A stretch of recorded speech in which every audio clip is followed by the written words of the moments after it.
এই ঘটনাটি আমাদের পাঠিয়েছেন সন্দীপ, যিনি যুক্তরাষ্ট্র ইউএসএ থেকে লিখছেন। তিনি বলেন, যদিও আমার বাড়ি ভারত, কিন্তু আমি বহু বছর ধরে ইউএসএতে ট্রাক চালাচ্ছি। এই সময় আমাকে অনেক রকম রাস্তা ও নানা রকম আবহাওয়ার মুখোমুখি হতে হয়েছে। কখনো পাহাড়ি পথ, কখনো ঘন জঙ্গল। এই সময়ে আমার জীবনে এমন একটি ঘটনা ঘটেছিল যা আমি কোনোদিন ভুলতে পারবো না। ঘটনাটি এমন, আমি একদিন ট্রাক থামিয়ে কেবিনে বিশ্রাম নিচ্ছিলাম। বাইরে তুষারপাত হচ্ছিল, তাই আমি জানালার কাচ ও উইন্ডশিল্ডের আমি একটি কভার লাগিয়ে দিয়েছিলাম। ট্রাকের লাইট বন্ধ করে আমি শুয়ে পড়ি। হঠাৎ আমি বরফের ওপর কারো পায়ের হেঁটে যাওয়ার শব্দ শুনতে পাই। মনে হচ্ছিল কেউ আমার ট্রাকের একেবারে কাছাকাছি চলে এসেছে। ঘটনাটা খুবই ইন্টারেস্টিং। ঘটনাটা একবারে শেষ পর্যন্ত শুনবেন, কারণ এটা আপনাকে সম্পূর্ণভাবে মুগ্ধ করে দেবে। ঘটনা শুরু করার আগে আমি একটা কথা বলতে চাই। সাবস্ক্রাইব আর লাইক দুটোই তো নিচে আছে, একবার দেখে নিন। দেখছেন তো? তাহলে লাইক করেন না কেন ভাই? এই লাইকটাই তো আমাদের জন্য মোটিভেশন, তাই দ্রুত লাইক করে দিন। আর যারা এখনো সাবস্ক্রাইব করেননি তাদের বলছি, সাবস্ক্রাইবও করে ফেলুন। বিশ্বাস করুন, আমি এমন সব ঘটনা নিয়ে আসছি সামনের দিকে এই চ্যানেলে, যা আপনার মনে গেঁথে থাকবে। চলুন এবার আমরা ঘটনায় ফিরে যাই। আমার নাম সন্দীপ, আমি ভারত থেকে এসেছি, আর গত 8 বছর ধরে যুক্তরাষ্ট্রে ট্রাক চালাচ্ছি। এই সময় আমার জীবনে এমন একটি ঘটনা ঘটেছে যা আমি আপনাদের সঙ্গে শেয়ার করতে চাই।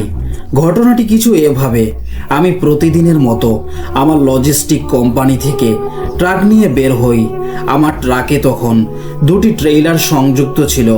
আমি পাহাড়ি রাস্তা আর জঙ্গলের ভেতর দিয়ে গন্তব্যের দিকে এগিয়ে যাচ্ছিলাম। আমি তখন সিটি ছেড়ে বেরিয়ে পড়েছি। প্রচণ্ড ঠান্ডা পড়ছিল, তাই আমি ট্রাকের হিটার অন করে রেখেছিলাম। সেই সফরে আমি একাই ছিলাম, কারণ এই ট্রাকগুলো অত্যাধুনিক, পুরোপুরি অটোমেটেড, এমনকি ড্রাইভারের ভূমিকার নামমাত্র। যাই হোক, আমি আমার যাত্রায় চলেই যাচ্ছিলাম। সেই দিনও রাত আমাকে একটানা ভ্রমণ করতে হতো। মাঝে মধ্যে রাস্তায় মোটেল পড়তো, যেমন ভারতে বা পাকিস্তানে রোড সাইড ধাবা থাকে, সেসব এখানে মোটেল নামে পরিচিত। সাধারণত আমি ওই মোটেলগুলোতে খুব একটা থামতাম না, কারণ আমাদের ভারতীয়দের ঝাল মশলাদার খাবারের অভ্যেস, আর এখানকার খাবার আমার তেমন ভালো লাগতো না। তাই আমি আমার সঙ্গে নিজের খাবার পানীয় নিয়ে চলতাম। আমার পছন্দ ছিল আমি ট্রাক এমন জায়গায় থামাই যেখানে সুন্দর প্রাকৃতিক দৃশ্য থাকে। ট্রাকের মধ্যেই আমি নিজের খাবার রান্না করে খেতাম। খাওয়ার পর কিছুক্ষণ বিশ্রাম নিয়ে আবার যাত্রা শুরু করতাম। এইভাবে আমার ঘুরে বেড়ানোর শখও পূরণ হতো, আবার পেশাগত দিক থেকেও কাজ চলতো। এইভাবে একটা গোটা দিন কেটে গিয়েছিল। এরপর আমি এমন একটি এলাকায় ঢুকি যেখানে প্রচুর তুষারপাত হচ্ছিল। ট্রাকের গতি খুবই ধীর হয়ে গিয়েছিল, তাই ভ্রমণ অনেক ধীর গতির হয়ে যাচ্ছিল। এদিকে কোম্পানির লোকেরা ট্রাকে ট্রাকার লাগিয়ে তারা রেখেছিল। তারা রিয়েল টাইমে গাড়ির গতিবিধি ও অবস্থার পর্যবেক্ষণ করছিল, এবং যেসব রাস্তা আমি পাড়ি দিচ্ছিলাম সেগুলোর আবহাওয়া সম্পর্কেও ভালোভাবে অবগত ছিল। তারা পথের পরিস্থিতি ও আবহাওয়ার অবস্থা ভালো জানতো, তাই কোনো প্রশ্ন ছিল না। আমরা ছিলাম ড্রাইভার, কিন্তু ট্রাকগুলো এমনভাবে চালাতাম যেন আমরা তার মালিক। আমাদের কোম্পানি খুব ভালো ছিল। রাত বেশ গভীর হয়ে গিয়েছিল এবং তুষারপাত শুরু হয়েছিল। তুষারপাতের জন্য হেডলাইটের আলো বেশি দূর পর্যন্ত পৌঁছাতে পারছিল না। আমি তখন অনেক ক্লান্ত ছিলাম। একটা জায়গা দেখে আমি ট্রাক সেখানে পার্ক করে দিলাম। কিছু খাওয়ার এবং একটু বিশ্রাম করার চিন্তা করলাম। ট্রাকের উইন্ডো ও পাশের কাছে কর্টেনের মতো শেড লাগিয়ে দিলাম। এখন কেবিন সম্পূর্ণভাবে বন্ধ হয়ে গিয়েছিল। ভেতর থেকে বাইরে আর বাইরে থেকে ভেতরে কিছুই দেখা যাচ্ছিল না। আমি পানি গরম করলাম। অতিরিক্ত ক্লান্তির জন্য ম্যাগি রান্না করার সিদ্ধান্ত নিলাম। ট্রাক বন্ধ করে ম্যাগি বানাতে শুরু করলাম। একটি কথা বলি, যে জায়গায় আমি ছিলাম সেখানে ঘন জঙ্গল ছিল, কিন্তু তুষারপাতের কারণে সব কিছু ঢেকে গিয়েছিল। সাধারণ মানুষ রাতে এই জায়গায় থাকলে ভয় পেয়ে যেত। আমরা এই পরিবেশের অভ্যস্ত ছিলাম। আমি নিজের প্রশংসা করছি না, এটা সত্য। আমি একবার জীবনে 48 ঘন্টা একলা এক জঙ্গলে কাটিয়েছি। সেই সময় আমার ট্রাক নষ্ট হয়ে গিয়েছিল। 48 ঘন্টা পর আমাকে উদ্ধার করা হয়েছিল। ওই জায়গাটা ছিল খুবই ভয়ঙ্কর, তবে আমি তখন একা সেখানে সময় কাটিয়েছিলাম। যাই হোক, সেটা আরেকটা আলাদা ঘটনা, ভবিষ্যতে শেয়ার করব। এখানেই শেষ নয়, শুধু পুরুষরাই নয়, মেয়েরাও একা এই ট্রাকগুলো চালায়। আমি ম্যাগি খেয়ে ড্রাইভিং সিটের পিছনে শুয়ে পড়লাম। আমার মোবাইল ব্যবহার করতে শুরু করলাম। আশা করলাম একটু বিশ্রাম পাবো। তবে বাইরের পরিবেশ এমন ছিল যে সবচেয়ে ছোট শব্দেও শুনতে পাচ্ছিলাম। খুব নীরবতা ছিল। আমি ঘুমাতে পারতেছিলাম না, কারণ তুষারপাতের কারণে ট্রাক আটকে যাওয়ার আশঙ্কা ছিল। সংকট ছিল আমার কাছে মাত্র 1 ঘন্টা বিশ্রামের সময় ছিল। 1 ঘন্টার পর আমাকে ট্রাকটি সেখান থেকে সরাতে হতো। আমি তখন শুয়েছিলাম এবং কেবিনের লাইট বন্ধ করে দিয়েছিলাম। এক পর্যায়ে আমি শুনলাম দূর থেকে কেউ বরফের ওপর হাঁটছে।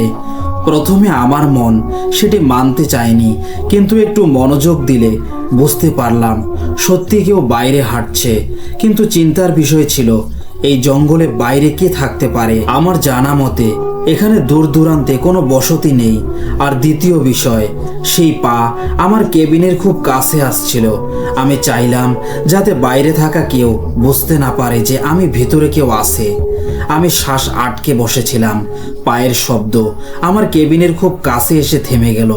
যেহেতু আমি জানালা ও পাশের কাছে কার্টেন লাগিয়ে রেখেছিলাম, বাইরে থেকে ভিতরে কিছু দেখা যাচ্ছিল না এবং ভিতর থেকে বাইরে কিছু স্পষ্ট ছিল না। আমি চুপচাপ শ্বাস ধরে রেখে সেই শব্দের দিকে মনোযোগ দিচ্ছিলাম। বাইরের লোকটি কোনো কদম না নিয়ে নিঃশব্দে দাঁড়িয়েছিল। তার কোনো গতি না থাকা আমাকে ভয় দেখাচ্ছিল। আমি শুধু তার পরবর্তী কাজটি জানতে চাইছিলাম। এখানে একটা কথা বলি, আমি কেবিনের 2 দরজা লক করে রেখেছিলাম।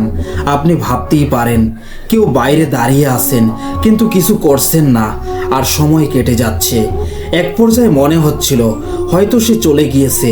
ট্রাকের লাইট বন্ধ দেখে মনে হচ্ছিল হয়তো ট্রাকে আর কেউ নেই। কিন্তু যদি সে যাচ্ছিল তাহলে আমার কাছে তার পায়ের শব্দ আসা উচিত ছিল, কিন্তু কোনো শব্দই শুনতে পেলাম না। আমার মস্তিষ্ক নানা রকম চিন্তা করতে লাগলো। প্রায় 15 থেকে 20 মিনিট অতিবাহিত হলো।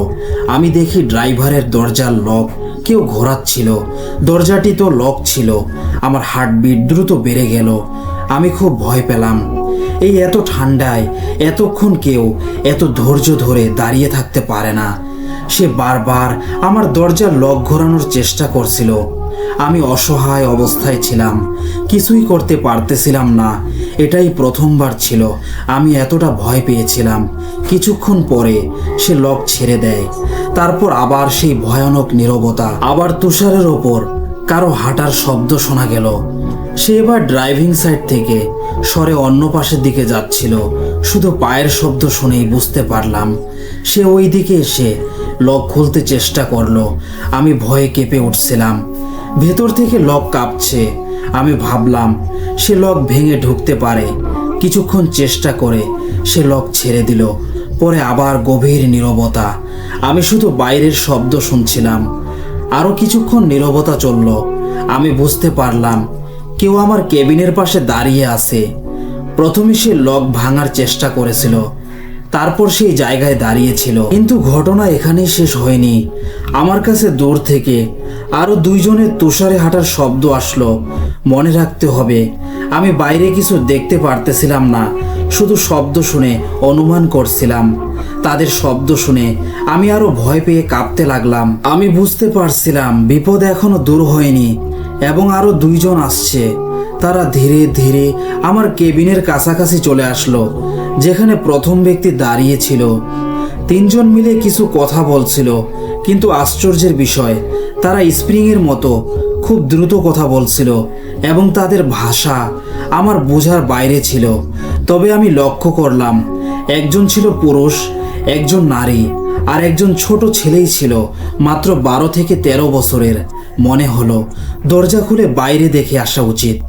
হয়তো মানুষ তারা, কিন্তু এত তীব্র শীতে তারা কিভাবে দাঁড়িয়ে থাকতে পারে? আমি আমার জায়গা থেকে উঠে কর্টেনের ফাঁক দিয়ে বাইরে দেখার চেষ্টা করলাম, যাতে কেউ আমাকে দেখতে না পারে। তবে বাইরে কেউ ছিল না, আমি কাউকে দেখতে পাইনি। অবিশ্বাস্য ব্যাপার হলো, আমি যত লুকিয়ে দেখছি, হঠাৎই বাইরে তাকানোর সঙ্গে সঙ্গে শব্দগুলো থেমে যাচ্ছে এবং কেউ আর দেখা যায় না। আমি বলতে পারবো না আমার ভয়ের অবস্থা ঠিক কী ছিল, তবে আমি বলতে পারি আমি যেন মৃত্যুর খুব কাছাকাছি ছিলাম। যদি কেউ বাইরে না থাকে, তাহলে সেই শব্দগুলো কী ছিল? আমি আবার নীরবে পিছনে শুয়ে পড়লাম এবং তাদের পরবর্তী কর্মের অপেক্ষায় রইলাম। আমি সেখানে 1 ঘন্টা আটকে ছিলাম। ভয় আমাকে এক অদ্ভুত কারেন্টে আবদ্ধ করে রেখেছিল। আমার মনে হলো তারা ট্রাকের সামনে থেকে হাঁটতে হাঁটতে আমার ট্রাক থেকে কিছুটা দূরে চলে যাচ্ছে। আমি আমার মাথায় একটা পরিকল্পনা করলাম।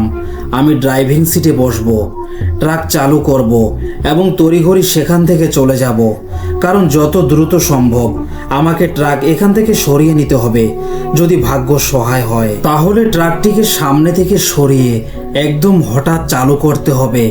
একদম তাড়াতাড়ি এখান থেকে চলে যেতে হবে, কারণ সময় শেষ হয়ে আসছিল। অন্যথায় আমার ট্রাকটি এখানে তুষারের মধ্যে আটকে যাবে, আর এমন জায়গায় থামার কোনো ঝুঁকি নেই। এখন আমার সুযোগও এসেছিল। তারা যারা ছিল ট্রাক থেকে দূরে সরে গিয়েছিল। আমি ঠিক তাই করলাম। ড্রাইভিং সিটে বসলাম কোনো ঝামেলা ছাড়াই। চারপাশ না দেখে কার্টেন সরিয়ে ট্রাক চালু করলাম।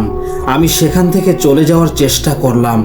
যেমনই ট্রাক চালু করে হেডলাইট জ্বালালাম, দূরে লাইটের আলোয় কিছু মানুষ দেখতে পেলাম, কিন্তু আমার পুরো মন এখান থেকে দ্রুত সরে যাওয়ার উপর ছিল। আমি ওদিকে দেখছিলাম না। ট্রাক চালু হতেই গিয়ার দিলাম এবং গাড়ি চালানো শুরু করলাম, কিন্তু দুর্ভাগ্যবশত ট্রাক বেশ জোরে আটকে গেল, অর্থাৎ ট্রাকটি আটকে গেছে। আমি দেখলাম তারা আমার দিকে ফিরে আসছে এবং ধীরে ধীরে আমার ট্রাকের দিকে আসছে। আমি একটার পর একটা এক্সেলেটর দিয়েছিলাম যেন ট্রাকটি যেভাবে হোক এখান থেকে বেরিয়ে যায়, কিন্তু ট্রাকটি খুব কঠিন হয়ে পড়েছিল। তারা আমার দিকে আসছিল। তারা এখন আমার হেডলাইটের রেঞ্জের মধ্যে চলে এসেছিল। আমি লক্ষ্য করলাম তারা হলো একজন শিশু, একজন নারী এবং একজন পুরুষ। তাদের অবয়ব এমন যে যেন তারা মৃতদেহ, যেমন পচে যাওয়া মৃতদেহগুলো। তাদের গলাগুলি অংশ গলে গিয়েছিল, মুখে রক্ত জমেছিল। তারা অনেক কাছাকাছি চলে এসেছিল। হঠাৎ আমার আটকে থাকা ট্রাকটি মুক্ত হয়ে গেল এবং আমি তাদের সামনে দিয়ে ট্রাক চালিয়ে চলে গেলাম। আমার তাদের সঙ্গে চোখে চোখ পড়ল। যে শিশু ছিল সে বড় অসহায়ভাবে আমাকে বিদায় জানাচ্ছিল।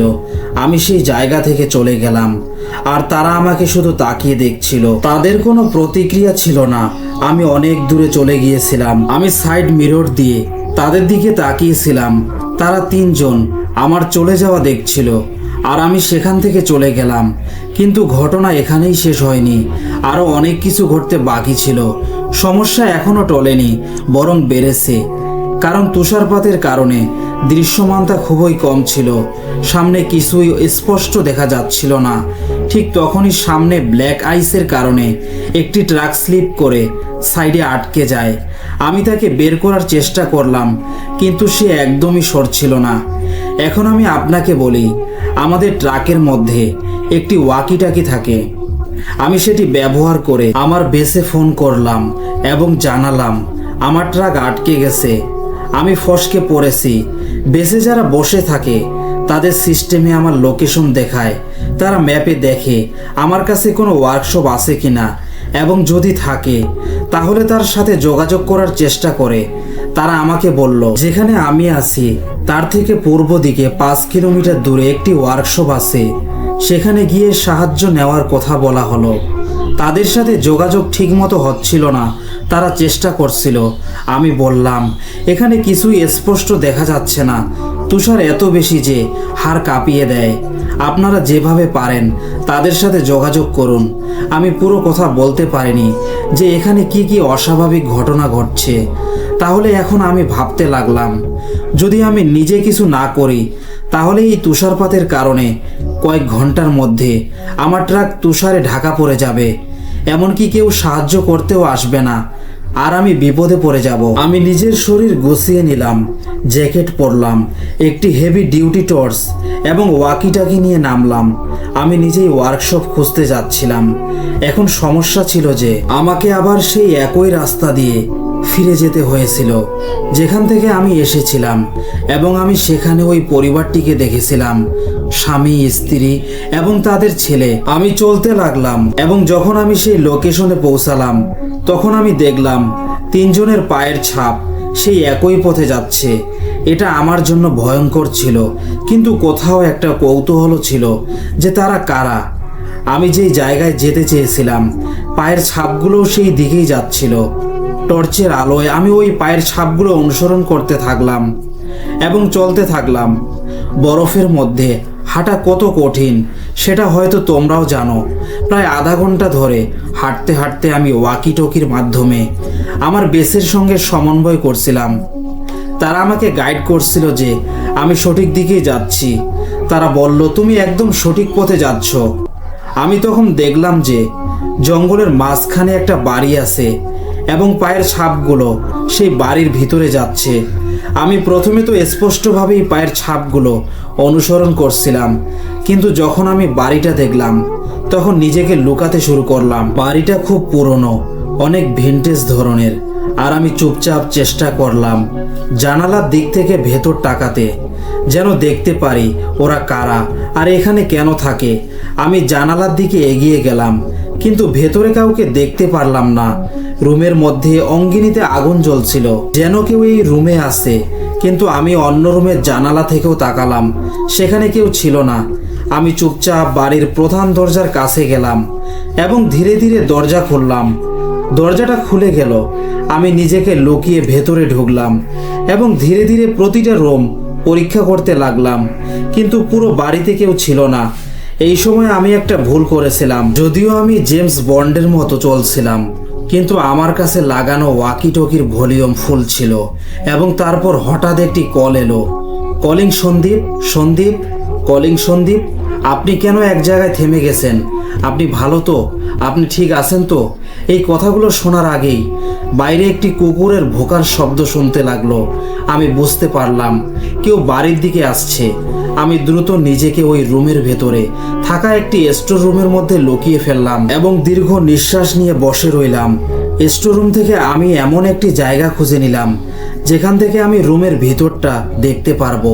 কিছুক্ষণ পর আমি দেখলাম ওই একই পরিবার রুমের ভিতরে ঢুকলো এবং তারা অদ্ভুতভাবে গন্ধ নিচ্ছে এবং অচেনা ভাষায় ফিসফিস করে কথা বলছে। কিন্তু আশ্চর্যের বিষয়, তারা একবারও চোখ মেলেনি এবং অদ্ভুত চোখ দিয়ে চারপাশ ঘুরে ঘুরে শুধু গন্ধ নিচ্ছিল, যেন তারা জানে আমার উপস্থিতি। তাদের মধ্যে যে বাচ্চা ছিল সে ধীরে ধীরে আমার স্টোর রুমের কাছে এলো। তারা গন্ধ নিতে নিতে স্টোর রুমের সামনে চলে এলো।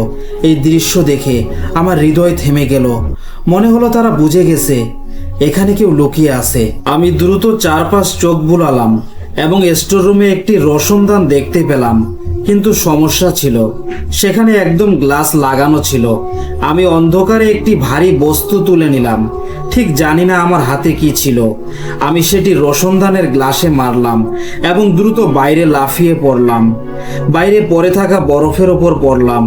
তখনই অনুভব করলাম কুকুরটি সম্ভবত বাড়ির প্রধান দরজা থেকে এসে অনেক আগ্রাসী ভঙ্গিতে ভুগছে। তার ভোকার শব্দ আমার কাছে আসছিল, আমাকে ধাওয়া করছে মনে করলাম। আমি দ্রুত সেই জায়গা থেকে পালাতে শুরু করলাম এবং পাহাড়ের দিকে ওঠা শুরু করলাম। যদিও আমি হাইট ছিলাম, কিন্তু আমার প্রাণ বাঁচাতে হবে যেমন করেই হোক। প্রায় 15 থেকে 20 মিনিট হাঁটার পরে আমি একটি রাস্তা দেখতে পেলাম। মনে হলো এখানের স্থানীয় মানুষেরা নিজেদের ব্যবহারের জন্য একটি ছোট রাস্তা তৈরি করেছে। আমি আমার কন্ট্রোল রুমে জিজ্ঞেস করলাম। তারা বলল এখানে কাছাকাছি কিছু বাড়ি, ওয়ার্কশপ, টায়ার শপ এবং মোটেল আছে, সেখানে যাওয়া উচিত। আমি ওখানে পৌঁছালাম এবং তাদের জিজ্ঞেস করলাম, তাদের ট্রাকের ব্যাপারে জানালাম। আসলে আমি এমন এক জায়গায় ছিলাম যেখানে আমি আমার ট্রাক থেকে সামনে যেতে চাইলে ওই জায়গা দিয়ে যেতে হতো, কিন্তু আমি যে ভেতরের রাস্তায় এসেছিলাম সেটি একটা শর্টকাট ছিল। তাদের সঙ্গে গাড়িতে যাওয়ার জন্য আমার ট্রাকে পৌঁছাতে প্রায় 30 থেকে 35 মিনিট লেগে গেল। তারা আমার অবস্থা দেখে প্রথমে আমাকে কফি অফার করলো। শীতের কারণে সেটা অস্বীকার করা মুশকিল ছিল। তারপর তারা জানতে চাইলো কেন আমি এত ভয় পেয়েছি। তারা আসলে এক পরিবার ছিল, বাবা, ছেলে আর তাদের মেয়েরা সবাই ওয়ার্কশপে কাজ করত। আমি সব বললাম। তখন তারা জানালো আমি যেই জায়গায় গিয়েছিলাম সেটা একটি হন্টেড হাউস, সেখানে কেউ যায় না, এমনকি তারা নিজেও না। সেটা এক পরিবারের বাড়ি যেখানে 1915 সালে একটি দুর্ঘটনা ঘটেছিল। জঙ্গলের ডাকাত তাদের বাড়িতে ঢুকে সেই পরিবারকে মেরে ফেলেছিল। আজও ওই পরিবারকে হাইওয়ে দিয়ে যাওয়া মানুষেরা দেখে, যেখানে এক ছেলে, এক স্ত্রী, এক স্বামী থাকে। তারা কারোর সাথে কথা বলে না, কিন্তু সাহায্যের জন্য চায়। আমি এই ঘটনা খুব সংক্ষেপে বললাম। তারা আমাকে বিস্তারিত জানিয়েছিল। পরে আমি তাদের সঙ্গে আমার ট্রাকে পৌঁছালাম। তারা যে কোনোভাবে আমার ট্রাক ঠিক করলো এবং আমাকে দিল। আমি তাদের ধন্যবাদ দিলাম। এরপর সন্দীপ এখানেই তার ঘটনা শেষ করেছেন। সন্দীপকে অসংখ্য ধন্যবাদ সুন্দরভাবে ঘটনাটা গুছিয়ে লেখার জন্য। সো লিসেনার্স, ঘটনাটা আপনাদের কেমন লাগলো কমেন্টের মাধ্যমে অবশ্যই জানাবেন।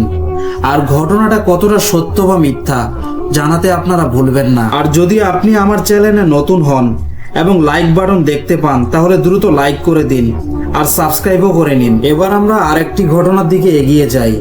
আমার নাম রাশিদ তারলি। গত 5 বছর ধরে আমি সৌদি আরবের শহরে রিয়াদে বসবাস করছি।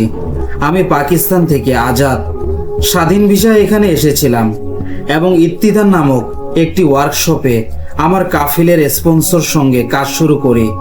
সময় কাটতে থাকে, প্রায় 13 মাস সবকিছু ঠিকঠাক চলছিল। কিন্তু ধীরে ধীরে কাফিলের ব্যবহার বদলাতে শুরু করে। ঠিক সময় বেতন দিত না, খাবারের ব্যবস্থাও করতো না, যেন আমি এক বন্দী হয়ে গিয়েছিলাম। অবস্থা খুব খারাপ হয়ে গিয়েছিল। ঘরের খরচও জোর করে চালাতে হচ্ছিল। শেষমেশ আমি সাহস করে কাজ ছেড়ে দিই এবং রিয়াদে আমার ভাইয়ের কাছে চলে আসি। শুরুতে আল খার্স শহরে ছিলাম, যেটা রিয়াদ থেকে কাছে। রিয়াদে আমার দিন কেটেছে বেকারত্ব আর হতাশায়। ট্রাফিক সিগন্যালে দাঁড়িয়ে কাজ খুঁজতাম। কখনো দৈনিক মজুরি পেতাম, কখনো খালি হাতে ফিরতাম। এইভাবে 4 মাস কেটে যায়। তারপর আমার আকামা, বাসস্থান অনুমতি মেয়াদ উত্তীর্ণ হয়ে যায়। তখন আমি সেখানে বেআইনি অবস্থায় থেকে যাই। না, আমি পাকিস্তানে ফিরতে পারতেছিলাম না, কোনো কাজ পাচ্ছিলাম না। এরপর একদিন একটি ফোন আসে। ফোন করেছিল আমার বন্ধু আসিফ খান। সে বলল একটা জায়গায় কাজ আছে, আকামার দরকার নেই। সেই জায়গাটা ছিল রিয়াদ থেকে 360 কিলোমিটার দূরে এক নির্জন মরুভূমির এলাকায়। কাজটা ছিল এক খেজুর বাগানে মালি হিসেবে। আমি ভাইয়ের সঙ্গে পরামর্শ করলাম, কিছু টাকা ধার করলাম এবং আল কাসিমের দিকে রওনা দিলাম। আসিফ আমাকে নিতে এলো এবং পরদিন আমাকে এক সৌদি মালিকের সঙ্গে পাঠিয়ে দিল। আমার নতুন থাকার জায়গা ছিল সেই বাগান থেকে 100 কিলোমিটার দূরে। বাগানটা ছিল বিশাল, 5000-এর বেশি গাছ। আর আমি ছিলাম সম্পূর্ণ একা। সময় চলতে থাকে, দিন রাত কেটেছিল কাজ, নির্জনতা আর নীরবতায়। এরপর এক সন্ধ্যায় যখন আমি দেয়াল বরাবর পানি দিয়ে ফিরছিলাম, কিছু অদ্ভুত ঘটল। দূরে আমি একজন মানুষকে দেখতে পেলাম। সাদা কাপড় পরেছিল সে। ধীরে ধীরে সে আমার দিকে আসছিল। যতই সে কাছে আসছিল আমার শরীর যেন ভারী হয়ে যাচ্ছিল। মনে হচ্ছিল কেউ যেন আমাকে মাটিতে বেঁধে রাখছে। সে আমার কাছে এসে সালাম করলো, নিজের নাম বলল, আব্দুল্লাহ। বলল সে কাছের এক গ্রামের লোক, যদি আমার কোনো কিছু দরকার হয় তাহলে জানাতে। আমি ধন্যবাদ জানালাম এবং তাকে খাওয়ার জন্য দাওয়াত দিলাম। সে আমার রুমে এলো। কথার মধ্য দিয়ে বন্ধুত্ব হয়ে গেল। প্রতিদিন মাগরিবের সময় সে আসতো, মজার মজার খাবার আনতো, নামাজ পড়তো, তারপর চলে যেত। এভাবে 3 মাস কেটে গেল। এরপর একদিন সবকিছু শেষ হতে চলেছিল। আমি সেই সৌদির মালিককে ফোন দিলাম, নাম্বার বন্ধ। মনে একটা অজানা ভয় জন্ম নিল। অন্যদিকে আব্দুল্লাহ হঠাৎ করে গায়েব হয়ে গেল। কয়েকদিন হয়ে গেল। এরপর একদিন হঠাৎ করে বাইরে অদ্ভুত একটা শব্দ শুনতে পেলাম। যখন বাইরে বের হলাম তখন দেখলাম মাটি কাঁপছে। আমার সামনে 100-এর বেশি অদ্ভুত আকৃতির মাখলুক বা অস্তিত্ব দাঁড়িয়ে আছে। তাদের মুখগুলো এমন ছিল যেন দুঃস্বপ্নের মতো হিংস্র জানোয়ার। তাদের একজন আমার কাছে এগিয়ে এলো এবং আমাকে আকাশে ছুঁড়ে ফেললো। তারপর সব অন্ধকার। সকালবেলা জ্ঞান ফিরে এলে দেখি আমি আমার রুমেই আছি। খাবার ঠিকঠাক আছে, কিন্তু কে নিয়ে এলো, কিভাবে এলো, কিছুই জানি না। আমি আতঙ্কে ছিলাম। মাগরিবের সময় অদ্ভুত রকমের হাসির শব্দ আসতে লাগলো। আমি কোরআনের আয়াত পড়তে শুরু করলাম। ঠিক তখনই আব্দুল্লাহ আবার এসে হাজির। আমি তাকে জড়িয়ে ধরতে চাইলাম, কিন্তু যেন কোনো আগুনের চুল্লি ছুঁয়ে ফেললাম। আমার হাত পুড়ে যেতে লাগলো। আমি পেছনে সরে এলাম। তখন আব্দুল্লাহ বলল, এখন সময় এসেছে তোমাকে সত্যি কথা বলার। আমি মানুষ না, আমি একজন নেক ধার্মিক জিনজাত। এই খেজুরের ফার্মটি জিনদের এক গ্রাম আবাসে তৈরি হয়েছে। তোমার আগে যারা এখানে এসেছিল তারা ভালো মানুষ ছিল না, তাই আমরা তাদের বেশি দিন সহ্য করতে পারিনি। কিন্তু তুমি একজন ভালো মানুষ, তাই আমরা তোমার হেফাজত করেছি। গতকাল যা তুমি দেখেছিলে তারা ছিল খাবিস, অধিকারকারী জিন। আমার তো মাথা কাজ করছিল না। ততক্ষণে আমি অজ্ঞান হয়ে পড়লাম। চোখ খুলে দেখি আমি রিয়াদের একটি হাসপাতালে। সামনে আমার কাফিল স্পন্সর বসা। আমার প্রচণ্ড জ্বর ছিল, মানসিক অবস্থাও ভালো ছিল না। কয়েকদিন পর আমাকে পাকিস্তানে পাঠিয়ে দেওয়া হয়। এই ঘটনাটি সত্যি, কিন্তু এটা শুধুমাত্র সেই বুঝতে পারবে যে একাকিত্ব, নীরবতা আর জিনদের ছায়ায় বেঁচে থেকেছে। যদি আপনি কখনো শুনে থাকেন প্রত্যেকটি গাছের পেছনে একটি ঘটনা লুকে থাকে, তাহলে সম্ভবত সেই খেজুর গাছগুলোর কথাই বলা হয়, যেখানে মানুষের ছায়াও অপরিচিত মনে করা হয়। এই ছিল আমার ঘটনা। লিসেনার্স, আশা করি আমার ইউটিউব ফ্যামিলি এই ঘটনাটি পছন্দ করেছেন আপনারা। নিজের অনেক খেয়াল রাখবেন, সবাই সুস্থ থাকবেন। আজকের মতো এখানেই শেষ। পরবর্তী ঘটনার জন্য অপেক্ষা করুন। নিজের যত্ন রাখবেন, দোয়ায় রাখবেন।